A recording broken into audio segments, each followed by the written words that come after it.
ಚಾನೆಲ್ಗೆ ಸ್ವಾಗತ. ಕಾರವಾರ ಮೀನು ಮಾರುಕಟ್ಟೆಯಲ್ಲಿ ಮಾರಾಟಗಾರರಿಗೆ ಸ್ಥಳ ನಿಗದಿ. ಕಾರವಾರ ನಗರದಲ್ಲಿ ನೂತನವಾಗಿ ನಿರ್ಮಿಸಲಾಗಿರುವ ಮೀನು ಮಾರುಕಟ್ಟೆಯಲ್ಲಿ ಮಾರಾಟಗಾರರಿಗೆ ಶುಕ್ರವಾರ ಸ್ಥಳ ನಿಗದಿ ಮಾಡಲಾಯಿತು. ಸದ್ಯ ಒಟ್ಟು 250 ಮಂದಿಗೆ ಅವಕಾಶ ಲಭಿಸಿದೆ. ಮಾರುಕಟ್ಟೆಯ ಮೇಲಿನ ಅಂತಸ್ತಿನಲ್ಲಿ ಒಣ ಮೀನು ಮಾರಾಟ, ಮಧ್ಯಭಾಗದಲ್ಲಿ ತಾಜಾ ಮೀನು ಹಾಗೂ ಕೆಳಭಾಗದಲ್ಲಿ ಮೀನು ಕತ್ತರಿಸಲು ಜಾಗ ನಿಗದಿ ಮಾಡಲಾಗಿದೆ. ಹರಿಕಂತ್ರ ಮೀನುಗಾರರ ಸಂಘವು ಗುರುತಿಸಿದ ಮಹಿಳೆಯರಿಗೆ ನಗರಸಭೆಯು ಅವಕಾಶ ನೀಡಿದೆ. ಇದೇ ಸಂಘವು ಮಾರುಕಟ್ಟೆಯ ಸ್ವಚ್ಛತೆ ಸೇರಿದಂತೆ ಎಲ್ಲ ನಿರ್ವಹಣೆಯ ಜವಾಬ್ದಾರಿ ವಹಿಸಿಕೊಂಡಿದೆ. ಇದಕ್ಕಾಗಿ ಪ್ರತಿಯೊಬ್ಬ ಮೀನು ಮಾರಾಟಗಾರರಿಂದ ದಿನಕ್ಕೆ 25 ರೂಪಾಯಿ ಸಂಗ್ರಹಿಸಲಾಗುತ್ತದೆ. ಮೀನು ಮಾರಾಟದ ಸ್ಥಳ ಪಡೆಯಲು ಸಂಘ ಗುರುತಿಸಿದವರ ಹೊರತಾಗಿಯೂ ಒಂದಷ್ಟು ಮಹಿಳೆಯರು ಬಂದಿದ್ದರು. ಇದರಿಂದ ಮಾರುಕಟ್ಟೆಯಲ್ಲಿ ಗೊಂದಲದ ವಾತಾವರಣ ಉಂಟಾಗಿತ್ತು. ಕೊನೆಗೆ ನಗರಸಭೆ ಪ್ರಭಾರ ಆಯುಕ್ತರು ಆಗಿರುವ ಉಪವಿಭಾಗಾಧಿಕಾರಿ ಪ್ರಿಯಾಂಗಾ ಅವರು ಸ್ಥಳಕ್ಕೆ ಭೇಟಿ ನೀಡಿದರು. ನಗರಸಭೆ ಸಿಬ್ಬಂದಿ ಅವರ ಮಾರ್ಗದರ್ಶನದಲ್ಲಿ ಮಹಿಳೆಯರಿಗೆ ಸ್ಥಳ ನಿಗದಿ ಮಾಡಿದರು. ಕಾರವಾರ ರವಿವಾರದಂದು ಸಂತೆ ಬಂದ್. ಕಾರವಾರ ಕೋವಿಡ್ ಹಿನ್ನೆಲೆಯಲ್ಲಿ ನಗರದಲ್ಲಿ ವಾರದ ಸಂತೆ ನಡೆಸಲು ಸರ್ಕಾರದ ಮಾರ್ಗಸೂಚಿ ಬಾರದೇ ಇರುವುದರಿಂದ ಸರ್ಕಾರದ ಮುಂದಿನ ಆದೇಶದವರೆಗೆ ಸಾರ್ವಜನಿಕರ ಹಿತದೃಷ್ಟಿಯಿಂದ ನಗರಸಭೆ ವ್ಯಾಪ್ತಿಯ ರವಿವಾರದ ಸಂತೆಯನ್ನು ರದ್ದುಪಡಿಸಲಾಗಿದೆ.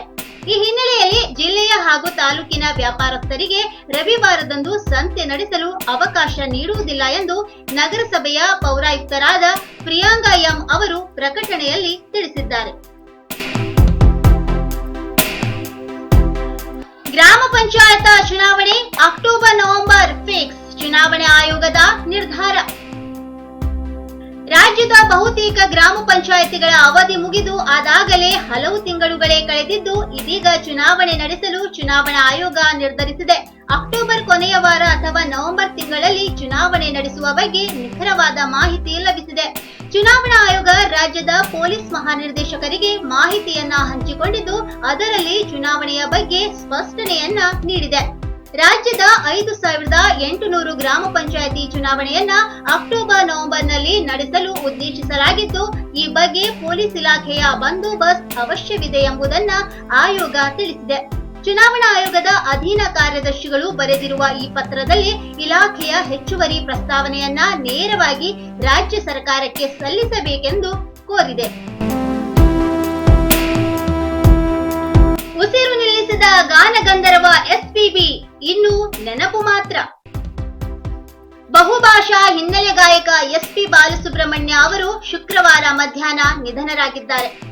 74 ವರ್ಷದ ಎಸ್ಪಿ ಬಾಲಸುಬ್ರಹ್ಮಣ್ಯ ಅವರು ಕೊರೋನಾ ಸೋಂಕಿಗೆ ಒಳಗಾದ ಹಿನ್ನೆಲೆಯಲ್ಲಿ ಆಗಸ್ಟ್ನಲ್ಲಿ ಚೆನ್ನೈನ ಎಂಜೆಎಂ ಆಸ್ಪತ್ರೆಗೆ ದಾಖಲಾಗಿದ್ದರು. ಬಳಿಕ ಅವರನ್ನು ವೆಂಟಿಲೇಟರ್ನಲ್ಲಿ ಇಡಲಾಗಿತ್ತು. ಹಲವು ದಿನಗಳ ಚಿಕಿತ್ಸೆ ಬಳಿಕ ಸೆಪ್ಟೆಂಬರ್ 7ರಂದು ಅವರ ಗಂಟಲು ದ್ರವ ತಪಾಸಣೆ ಮಾಡಿದಾಗ ಕೊರೋನಾ ನೆಗೆಟಿವ್ ವರದಿ ಬಂದಿತ್ತು. ಆದರೂ ಅವರಿಗೆ ವೆಂಟಿಲೇಟರ್ನಲ್ಲಿಯೇ ಚಿಕಿತ್ಸೆ ಮುಂದುವರಿಸಲಾಗಿತ್ತು. ಆದರೆ ಚಿಕಿತ್ಸೆ ಫಲಕಾರಿಯಾಗದೆ ಚೆನ್ನೈನ ಖಾಸಗಿ ಆಸ್ಪತ್ರೆಯಲ್ಲಿ ಶುಕ್ರವಾರ ಮಧ್ಯಾಹ್ನ 1:04ಕ್ಕೆ ಕೊನೆಯುಸಿರೆಳೆದಿದ್ದಾರೆ ಎಂದು ಆಸ್ಪತ್ರೆಯ ಮೂಲಗಳು ತಿಳಿಸಿವೆ. ಎಸ್ಪಿ ಬಾಲಸುಬ್ರಹ್ಮಣ್ಯ ಅವರು 1966ರಲ್ಲಿ ತೆಲುಗು ಭಾಷೆಯ ಶ್ರೀ ಶ್ರೀ ಶ್ರೀ ಮರ್ಯಾದಾ ರಾಮಣ್ಣ ಎನ್ನುವ ಚಿತ್ರದ ಹಿನ್ನೆಲೆ ಗಾಯನದ ಮೂಲಕ ಪ್ರಸಿದ್ಧಿಯಾಗಿದ್ದರು. ಈವರೆಗೆ ಅವರ ಸುಮಾರು 16 ಭಾಷೆಗಳಲ್ಲಿ 40,000ಕ್ಕೂ ಹೆಚ್ಚು ಹಾಡುಗಳನ್ನು ಹಾಡಿದ್ದಾರೆ. ತೆಲುಗು, ತಮಿಳು, ಮಲಯಾಳಂ, ಕನ್ನಡ ಮತ್ತು ಹಿಂದಿ ಭಾಷೆಯಲ್ಲಿ ಅತಿ ಹೆಚ್ಚು ಹಾಡುಗಳನ್ನು ಹಾಡಿದ್ದಾರೆ. ಭಾರೀ ಮಳೆ, ಶಾಲಾ ಕಟ್ಟಡ ಕುಸಿತ. ಜೊಯ್ಡಾ ತಾಲೂಕಿನ ಉಳಿವಿ ಗ್ರಾಮ ಪಂಚಾಯತ್ ವ್ಯಾಪ್ತಿಯ ಹೆಣಕೋಳ ಪ್ರಾಥಮಿಕ ಶಾಲಾ ಕಟ್ಟಡ ಗಾಳಿ ಮಳೆಯಿಂದಾಗಿ ಕುಸಿದು ಬಿದ್ದು ಸಂಪೂರ್ಣ ಕಟ್ಟಡ ಹಾಳಾದ ಘಟನೆ ನಡೆದಿದೆ. ಕೊರೋನಾ ಹಿನ್ನೆಲೆಯಲ್ಲಿ ಶಾಲೆಗಳು ನಡೆಯದ ಕಾರಣ ಅದೃಷ್ಟವಶಾತ್ ಮಕ್ಕಳು ಇಲ್ಲದ ಸಮಯದಲ್ಲಿ ಶಾಲೆ ಕುಸಿದು ಬಿದ್ದಿದ್ದು ಯಾವುದೇ ಸಮಸ್ಯೆ ಉಂಟಾಗಿಲ್ಲ. ಈ ಬಗ್ಗೆ ಶಾಲೆಯ ಮುಖ್ಯ ಶಿಕ್ಷಕರಾದ ರಾಜೇಶ್ ಕೆಂಗೇರಿ ಮತ್ತು ಸಿಆರ್ಪಿ ಭಾಸ್ಕರ್ ಗಾಂವ್ಕರ್ ಉಳಿವಿ ಗ್ರಾಮ ಪಂಚಾಯತ್ ಅಧಿಕಾರಿಗಳಿಗೆ ಮತ್ತು ಜೊಯ್ಡಾ ಶಿಕ್ಷಣ ಇಲಾಖೆಗೆ ತಿಳಿಸಿದ್ದು, ಈಗಾಗಲೇ 1 ಕಟ್ಟಡ ಕುಸಿದಿದ್ದು, ಸದ್ಯ ಇನ್ನು 4 ಕಟ್ಟಡಗಳು ಕುಸಿಯುವ ಹಂತದಲ್ಲಿದ್ದು, ಈ ಕೂಡಲೇ ಸಂಬಂಧಪಟ್ಟ ಅಧಿಕಾರಿಗಳು ಕ್ರಮ ಕೈಗೊಂಡು ಹಂಚು ಹಾಗೂ ಕಟ್ಟಿಗೆಗಳನ್ನು ತೆಗೆದು ಆಗುವ ನಷ್ಟವನ್ನಾದರೂ ತಡೆಯಬೇಕಿದೆ. ಹಳೆಯ ಕಟ್ಟಡಗಳಾಗಿದ್ದರಿಂದ 80ಕ್ಕೂ ಹೆಚ್ಚು ಮಕ್ಕಳು ಇಲ್ಲಿ ಶಾಲೆ ಕಲಿಯುತ್ತಿರುವುದರಿಂದ ಕೂಡಲೇ ಅಧಿಕಾರಿಗಳು ಹೊಸ ಕಟ್ಟಡ ಮಾಡಿಕೊಡುವ ಕೆಲಸ ಆಗಬೇಕಿದೆ ಎಂದು ಸಾರ್ವಜನಿಕರು ಆಗ್ರಹಿಸಿದ್ದಾರೆ. ಅಪಾಯಕ್ಕೆ ಆಹ್ವಾನ ನೀಡುತ್ತಿರುವ ಕಾಳಿ ಸೇತುವೆಯ ಅಂಚು. ಕಾರವಾರ ರಾಷ್ಟ್ರೀಯ ಹೆದ್ದಾರಿ ಅಗಲೀಕರಣ ಕಾಮಗಾರಿಗೆ ಹೊಸದಾಗಿ ನಿರ್ಮಾಣ ಮಾಡಿದ ಕಾಳಿ ಸೇತುವೆಯ ಅಂಚು ಅಪಾಯಕ್ಕೆ ಆಹ್ವಾನ ನೀಡುತ್ತಿದೆ. ಸೇತುವೆ ಕಾಮಗಾರಿ ಅವೈಜ್ಞಾನಿಕವಾಗಿದ್ದು ಸಾರ್ವಜನಿಕರಿಗೆ ಹಾಗೂ ವಾಹನ ಸವಾರರಿಗೆ ಅಪಾಯಕಾರಿಯಾಗಿದೆ ಎಂದು ವಾಹನ ಸವಾರರು ಕಂಪನಿಯ ವಿರುದ್ಧ ಆಕ್ಷೇಪ ವ್ಯಕ್ತಪಡಿಸಿದ್ದಾರೆ. ಇಲ್ಲಿನ ಸದಾಶಿವಗಡದ ಕಾಳಿ ಸೇತುವೆಗೆ ಐಆರ್ಬಿ ಕಂಪನಿಯವರು ಹೊಸ ಸೇತುವೆ ನಿರ್ಮಾಣ ಮಾಡಿದ್ದಾರೆ. ಗೋವಾ ಕಡೆಯಿಂದ ಕಾರವಾರಕ್ಕೆ ಬರುವ ಮಾರ್ಗದಲ್ಲಿ ಸೇತುವೆಯ ಅಂಚು ಅಪಾಯಕಾರಿಯಾಗಿದ್ದು ಹೊಸದಾಗಿ ನಿರ್ಮಾಣ ಮಾಡಿದ ಸೇತುವೆ ಹಾಗೂ ಹಳೆ ಸೇತುವೆಯ ಮಧ್ಯದ ಭಾಗದಲ್ಲಿ ಸುರಕ್ಷಿತ ಗೋಡೆ ನಿರ್ಮಿಸದೆ ಹಾಗೆ ಬಿಡಲಾಗಿದೆ. ರಾಷ್ಟ್ರೀಯ ಹೆದ್ದಾರಿಯಲ್ಲಿ ಯಾವಾಗಲೂ ವೇಗವಾಗಿ ವಾಹನಗಳು ಸಂಚರಿಸುತ್ತವೆ. ಒಂದು ವೇಳೆ ನಿಯಂತ್ರಣ ಸಿಗದಿದ್ದರೆ ನೇರವಾಗಿ ಸಮುದ್ರ ಪಾಲಾಗುವ ಪರಿಸ್ಥಿತಿ ಇಲ್ಲಿದೆ.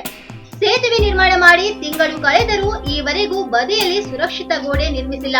ಸೇತುವೆ ಕಾಮಗಾರಿಯನ್ನು ಕಂಪನಿಯವರು ಸಂಪೂರ್ಣ ಅವೈಜ್ಞಾನಿಕವಾಗಿ ಮಾಡಿದ್ದಾರೆ ಎಂದು ವಾಹನ ಸವಾರ ರಾಮದಾಸ್ ನಾಯ್ಕ್ ಅವರು ಆರೋಪಿಸಿದ್ದಾರೆ. ಹೊಸದಾಗಿ ನಿರ್ಮಿಸಿದ ಸೇತುವೆಗೆ ತುದಿಗೆ ಅಳವಡಿಸಿಟ್ಟ ತಾತ್ಕಾಲಿಕ ಗೋಡೆ ಕೂಡ ಮುರಿದು ಬಿದ್ದಿದೆ.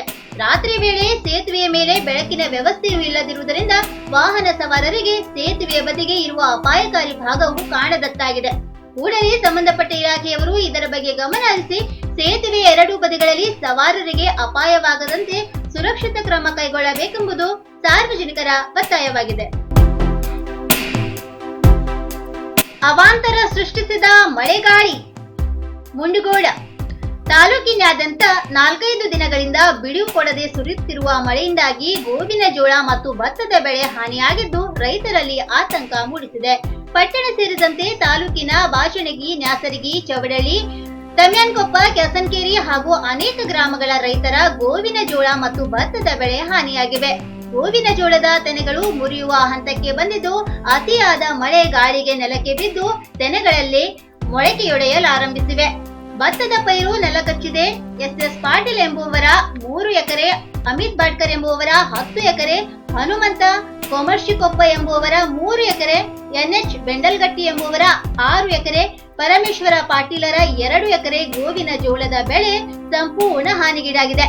ಶಿವಾನಂದ ಗರಗದ ಅವರ 2 ಎಕರೆ ಹಾಗೂ ಚಂದ್ರಶೇಖರ್ ಪಾಟೀಲರ 2 ಎಕರೆ ಭತ್ತ ಸೇರಿ ಮತ್ತಿತರ ರೈತರ ಬೆಳೆಗಳು ಹಾನಿಗೀಡಾಗಿವೆ.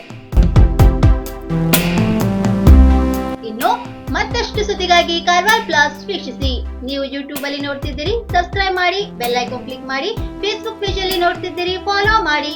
ಧನ್ಯವಾದಗಳು.